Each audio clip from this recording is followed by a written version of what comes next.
Joshua chapter 4. Memorial Stones.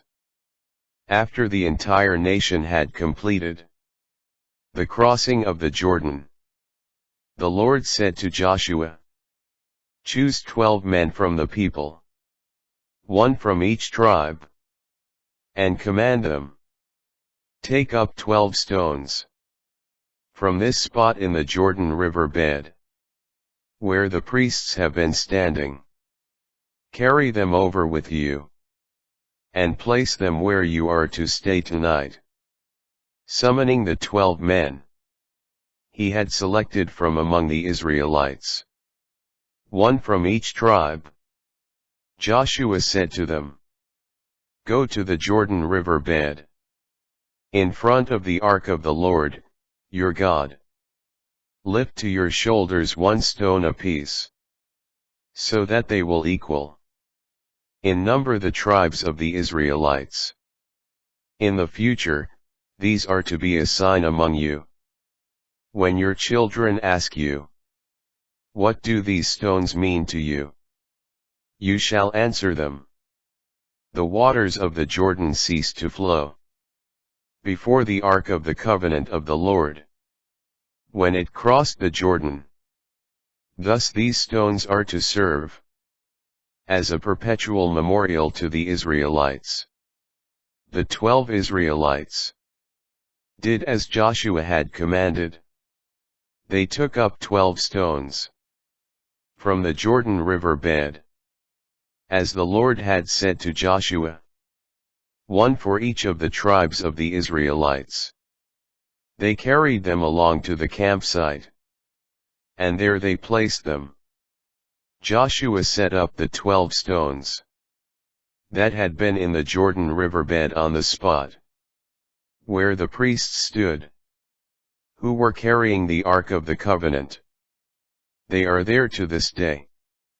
The priests carrying the Ark stood in the Jordan River bed until everything had been done that the Lord had commanded Joshua to tell the people.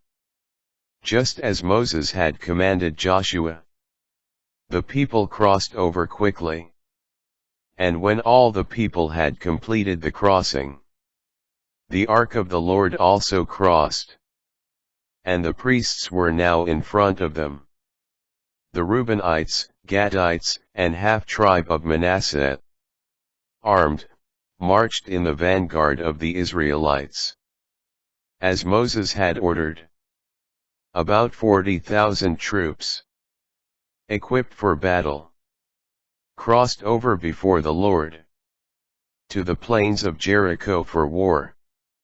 That day the Lord exalted Joshua in the sight of all Israel, and so during his whole life they feared him as they had feared Moses.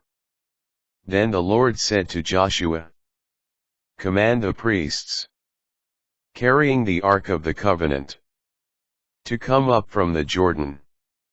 Joshua commanded the priests, "Come up from the Jordan."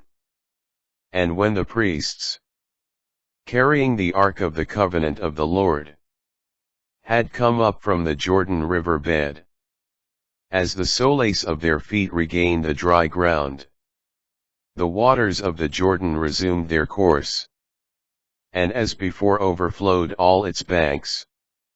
The people came up from the Jordan on the 10th day of the first month, and camped in Gilgal on the eastern limits of Jericho.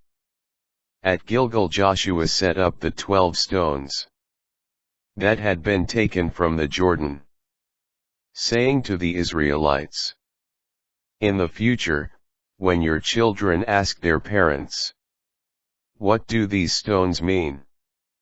you shall inform them, 'Israel crossed the Jordan here on dry ground.